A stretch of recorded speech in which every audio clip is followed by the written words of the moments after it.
कठीण काळात सतत स्वतःला सांगा की शर्यत अजून संपलेली नाही, कारण मी अजून जिंकलेलो नाही. स्पर्धा नको कोणाशी, फक्त स्वतःला सिद्ध करण्याची जिद्द हवी. बोटावर नाचवणारी खोटी माणसे जपण्यापेक्षा बोटावर मोजता येतील एवढीच पण खरी माणसे जपा. व्यर्थ गोष्टीची कारणे शोधू नका, आहे तो परिणाम स्वीकारा आणि पुढचा मार्ग काढा.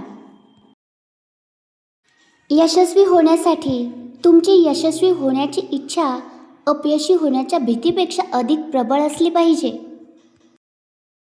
कठीण वेळ ही शेवट नसते, ती फक्त स्वतःला सिद्ध करण्याची संधी असते.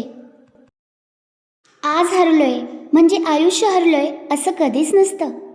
कोण पुढे आहे यापेक्षा आपण कालपेक्षा पुढे आहोत हे महत्त्वाचं. शांतपणे चालणारा माणूसच लांबवर पोहोचतो. स्वतःशी दिलेली वचने पाळणं हाच खरा आत्मसन्मान. थोडे लोक सोबत असले तरी चालतील, पण ते आपले असले पाहिजेत. खोट्या टाळ्यांपेक्षा खरी साथ केव्हाही मौल्यवान. अपयशाला दोष देत बसू नका, त्यातून दिशा घ्या. ज्या गोष्टी बदलता येत नाहीत त्या स्वीकारा, ज्या बदलता येतात त्यासाठी उभे राहा. स्वप्न मोठी असली की भीती आपोआप लहान होते. इतरांनी काय साधलं यापेक्षा आपण काय होऊ शकतो याकडे लक्ष द्या. थांबणं कधी कधी शहाणपण असतं, पण हार मानणं नाही.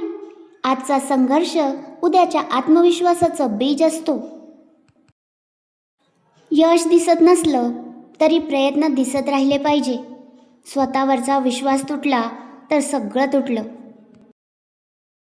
हळू चाललात तरी चालेल, पण मागे वळू नका.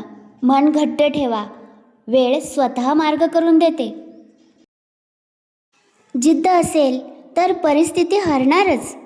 जग बदलायचं असेल तर आधी स्वतःला बदलायला शिका. शेवटी एक गोष्ट लक्षात ठेवा, ज्याने स्वतःला हरवलं नाही तो कधीच हरत नाही. आपली हारजीत ही इतरांवर नाही, स्वतःवरच अवलंबून असते. आणि म्हणूनच मनस्पर्श विचारांसोबत सकारात्मक राहा. स्वतःला जिंकवण्यासाठी स्वतःच मदत करा.